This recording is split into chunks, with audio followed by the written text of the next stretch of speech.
4:31. Is it 4:31? Yes, 4:31. I was right. Welcome to Fitchburg, and welcome again to this choice train of mine. I should just create a kind of stock video for this, shouldn't I? Because I get on this frequently enough. Or I will do, anyway. I've got plenty of trips planned out for you. Lots of mooching around the network and having a little stroll around. But I'm prepped with tea. I don't know many other people who are quite as ready for the morning as I normally am at 4:30. So come join me for another ride. And in the meantime, I'll get you a nice good shot of train 400 coming in, the 4:25 service from Wachusett, 4:33 from Fitchburg, bound for North Station. But I'm not quite going that far today. See you when I get there.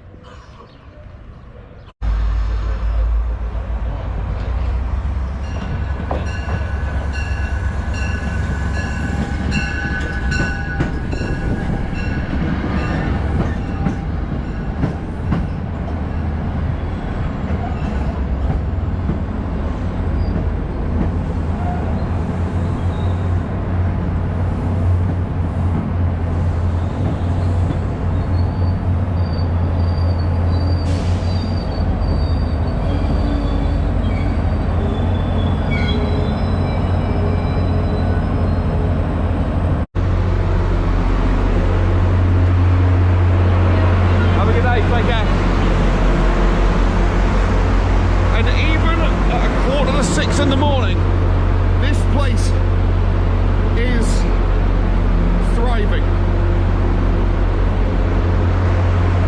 Such is the case with the Greater Boston area, and certainly a station this close. So indeed, it gives me great pleasure to welcome you to PORTER. And off she goes. Loco time.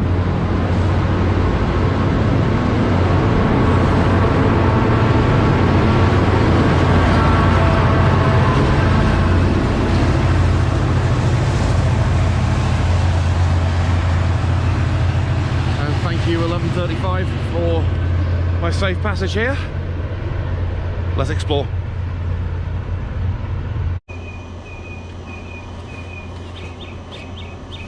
So, without further ado, let me tell you a little more about this place. And quite an interesting place at that, because this station has been through many different guises, many different names in the time it has been situated here in Cambridge, Massachusetts. Much like the Fitchburg line in general, this station opened in the 1840s, originally called Porter's Station. And that is due to a hotel that was demolished in 1909 called Porter's. I don't think it was necessarily serving the hotel, but it was named after it all the same, and unfortunately the hotel itself is nowhere to be seen anymore. It was gotten rid of, circumstances unknown.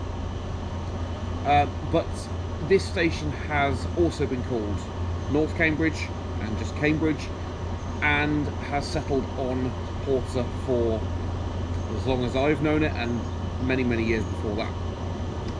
The station building, which I'll show you a little more of downstairs in a little bit, has been rebuilt a number of times, not least in 1897, 1937, and I'm not sure exactly how the commuter rail side of things looks nowadays compared to what it was, except there was a rebuild here when the Red Line opened up in 1984 through this station. Again, I will show you that in a little bit, and for the first time ever, that'll be the first time that I'm showing you a subway station on one of these videos. I thought it was going to be commuter rail only, but nope, I'm going to diverge out. I'm going against my own will, I suppose. But all worthwhile, because the Red Line integration here is a crucial feature of this station, and something that I have taken a part in many times before.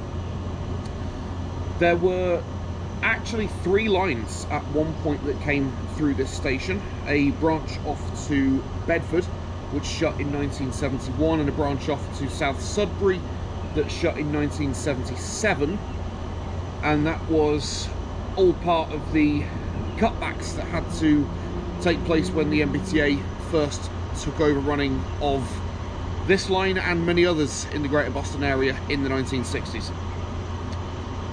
But this station remains a crucial feature of the city of Cambridge, Massachusetts, and a very important station on the Fitchburg line, and one that I have not spent a massive amount of time at before, except for making those interchanges onto the Red Line. So speaking of that, I should go and show you a little more about the station, and we'll take it from there. Red Line and commuter rail.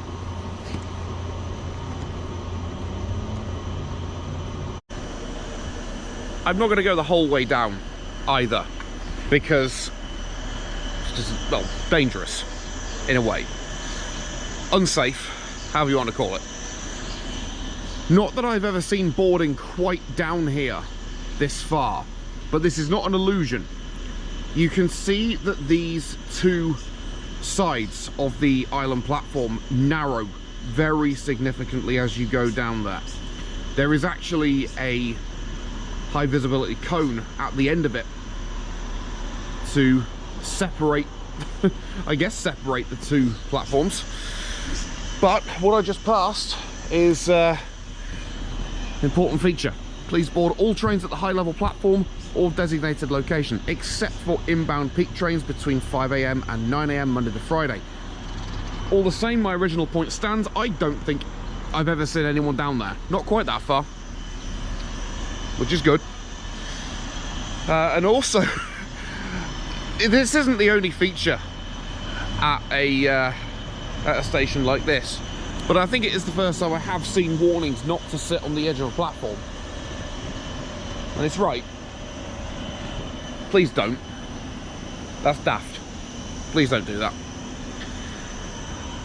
Right, now I'm going to go downstairs, or at least go up to, no, I'm going to go to the high level platform first. Back up this way, the wider end of the platform.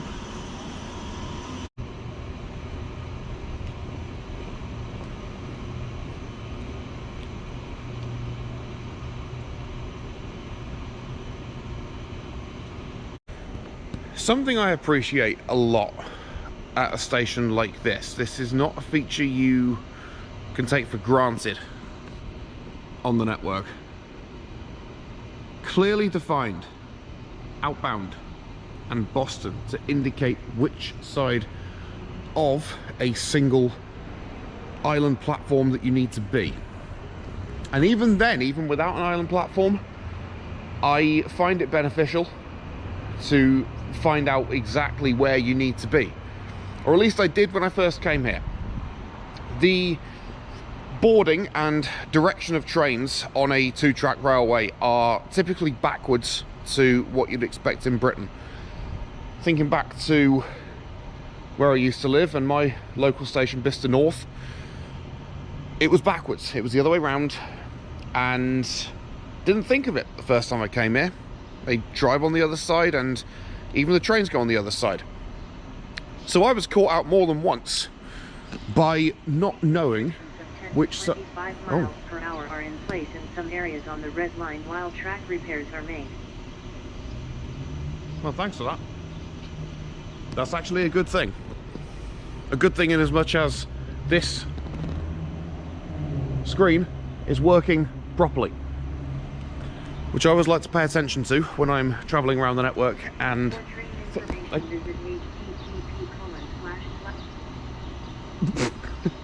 okay, that one wasn't perfect. http:// it's very particular.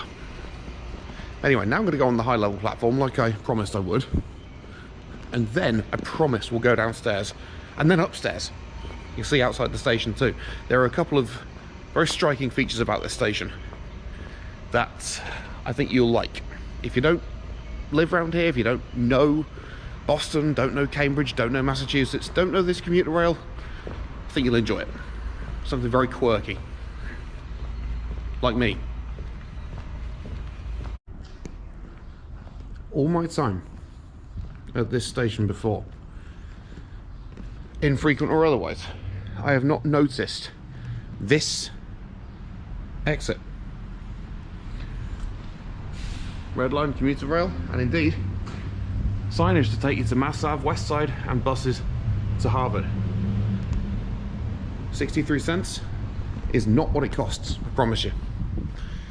That'd be lovely. But yeah, I just wanted to show you that first, and now I promise we're going to go to the high level platform. And behold, the high level platform here at PORTER.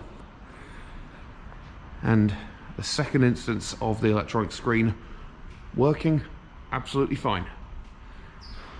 And I appreciate these coming out a lot better on video recordings than the old dot matrix ones do.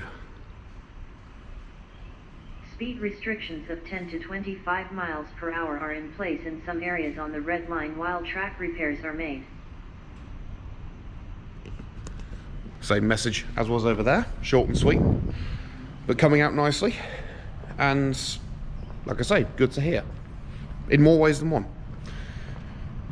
May not be the best news you were hoping for, but that to me is just a small sign of the development and growth on not just this line but across the network, across the commuter rail, the investment that's being put in to improve and modernise the service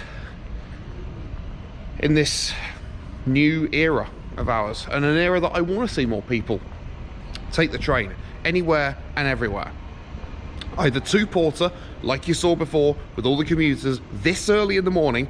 Note that I got off the train at 5:47 AM, well before 6 o'clock, and plenty of people already coming to and from here, transferring to the Red Line or otherwise. There's plenty of business here in Cambridge anyway, so many excuses to come here, many excuses to commute here, or from here even.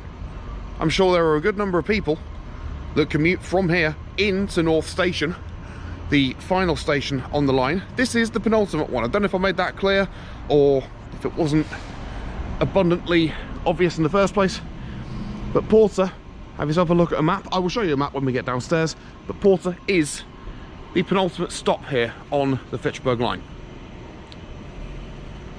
A little bit of information there, you're welcome. Now we've got the high level platform out of the way, and I've wound up back here again. It's fun. We'll go downstairs and we'll try out the lifts as well while we're here. I like to, just make sure they're working. And while we wait for the lift, here it is, current timetable. Me getting on train 400 into Porter Square at 5:47, and that's the current timetable. And here's the lift. Here we go.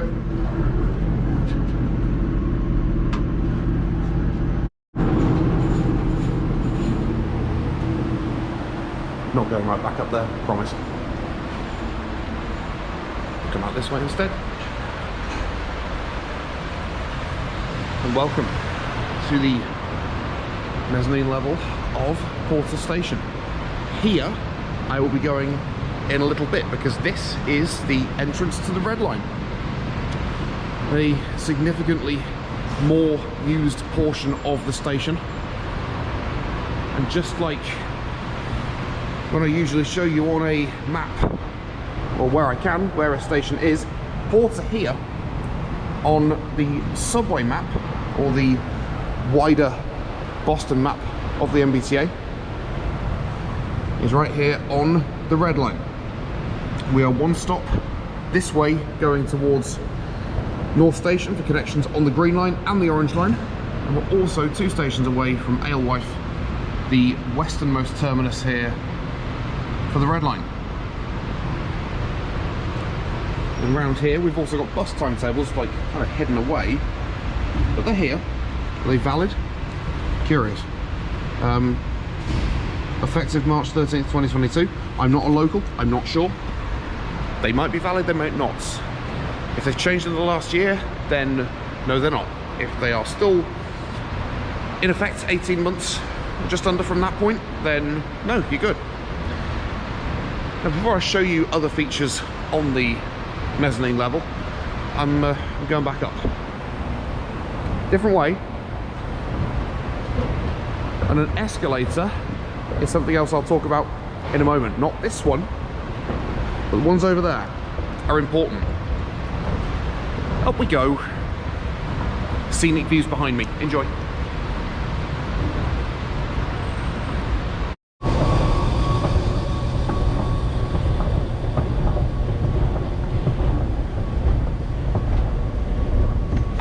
And welcome to the top. I hope that came out as smoothly as I hoped it would. Outside. And I've always kind of found this area quite nice. Just like calm and peaceful for a city, if you like. Brief snapshot then of the thing I wanted to show you. But first off, pigeons, because they're important to the scenery anywhere. Love your local pigeons. They mean no harm. There you are.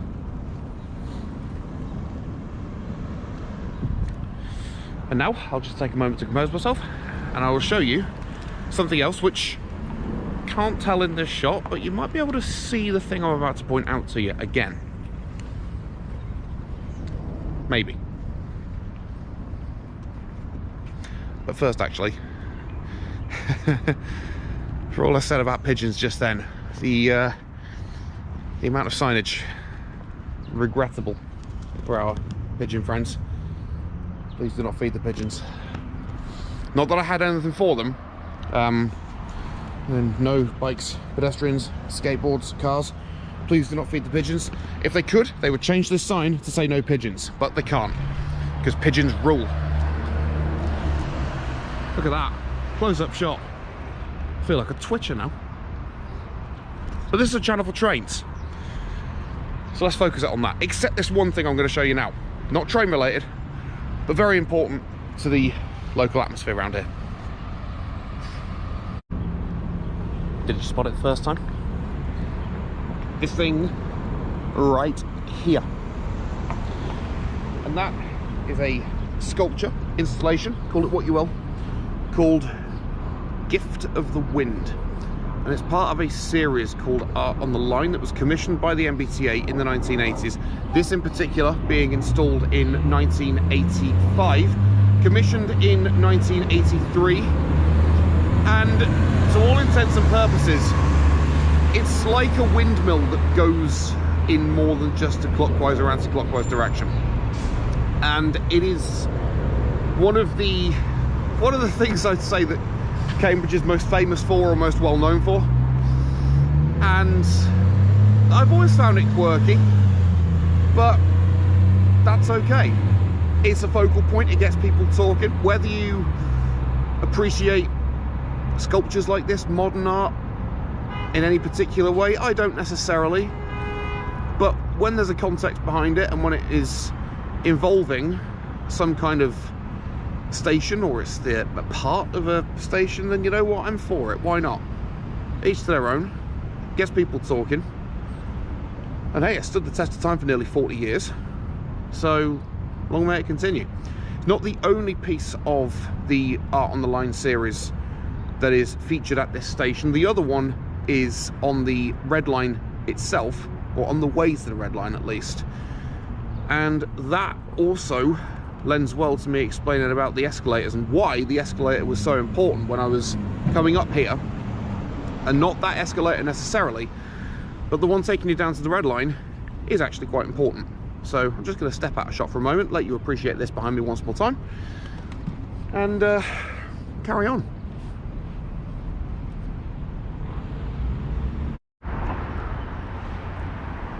One different angle for you here, and credit goes to Susumu Shingu, the Japanese architect behind this crazy little structure.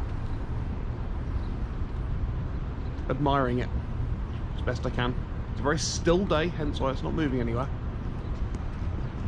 Yeah, this is a whole different angle for Royce on the Rails, and I'm not going to do this for many videos, I promise you. There you go. Alright, let's go back downstairs now. my neck hurts. One quick thing before we do, because now I will start summarising the features of this station, as I do, Jeff Marshall style. Jeff, if somehow you're watching this, then hi. Thanks for watching, appreciate you. If you're not, that's fine, whoever you are, whoever's watching, appreciate you, thank you. Pigeons, appreciate you, thank you. Bike racks, plenty of them, appreciate you too, even though I don't cycle here, but many people do.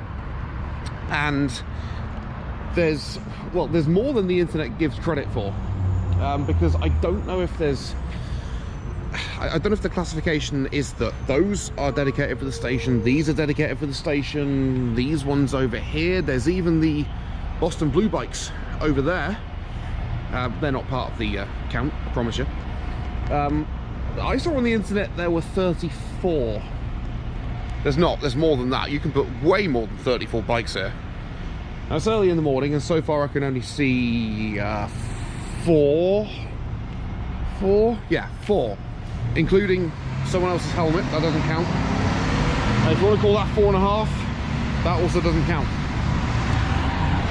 But anyway, bike racks, yes, they have bike racks, plenty of them. Dot matrix signage, no, but electronic signage, yes. Station signage in general, yes, they have it. Pigeons, yes, they have them. All over the place. Excuse me, sir, you free for a quick interview? No? Places to be? Nope. Okay, fine. Right, let's go downstairs. No, oh, excuse me, a quick interview? Interview for us on the rails? Bye. They're probably not going to watch. Excuse me, everyone, Royce on the rails? Royce on the rails, quick interview. No? Hello there? Yep. Oh look, track, relevant, more interesting than pigeons. Now I'm going down. I'm not interviewing anyone.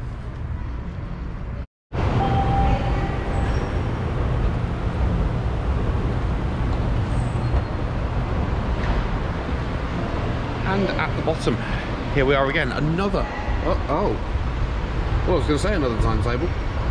It is. But that should have gone down a while ago. Customer service information? Yep, but the wrong information. Wonder if anyone's aware of that. See if I can flag it at some point. Anyway, a differing feature of stations in the inner Boston area, some of them anyway, are these things. Can you buy tickets at the station? For the first time ever in one of my videos, yes. You can. And those get you at least tickets for the Zone 1, Zone 1A areas. So if you want to take a trip from here into North Station on either the commuter rail, well, not the commuter rail for the Red Line, but the commuter rail takes you to North Station, the Red Line takes you to South Station. So here you have a very novel variety of being able to go to both if you want. So yeah, that's a great feature here. And the other one I'm not bothering going back upstairs for, because you can probably guess in Cambridge, in such a densely populated area, is there parking at this station? Absolutely not. No. Where the hell you would put a parking lot in this day and age, I don't know. And I'm glad it hasn't got one, because that allows you to appreciate public transport the way it was designed for. You are very well connected here for commuter rail, the subway, and for local buses. There are plenty of bus stops up top, right past the, well, in the same kind of general area as the cycle racks that I showed you. But yeah, you don't need any parking here. Very, very well connected, very impressed. And now, before I go down to the Red Line, I'm going to head back on the station for a little bit, the commuter rail station that is, just show you one more commuter rail train, because hey, they're great, aren't they? Let's go down.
And that is a natty little thing about these.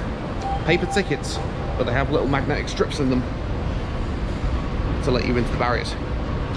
Here though, for all I was saying about escalators earlier on, welcome to the longest escalator, or indeed pair of escalators, on the entire MBTA network. And another thing that I wanted to point out to you is coming up in a few seconds, so I'm going to show you the whole of this journey down the escalator. And we're approaching it now. It might not come into shot straight away, but you might see a number of protrusions coming from the centre partition between the escalators here. And here's your first one of them. It's a glove. This is one of what I believe are 54 different gloves, either individually or in pairs, across the escalators, across the Red Line station here at Porter. And this is part of an installation called Glove Cycle, that, much like the fancy windmill that you might want to call it, whatever you want to call it, that's fine. Art on the Wind, real name, but Art on the Wind, no it's not. Look it up, I did. But here they are, a series of gloves, all of which are supposed to tell a story, tell something, relationship between the gloves, the position of each individual glove reaching out to another, some gloves missing fingers, some gloves posed a certain way. It's interesting, makes you think. That's what modern art does. But yeah, I'm down on the Red Line platform now, and I've actually got a work conference to go to this morning, so I need to head towards downtown Boston way anyway. So I'm just going to wait with the multitude of people here and get on the train in a moment. So that is Royce on the Rails all done, and I'm here at Porter's Red Line station, about to head into Boston. So join me again soon on Royce on the Rails. Take care for now.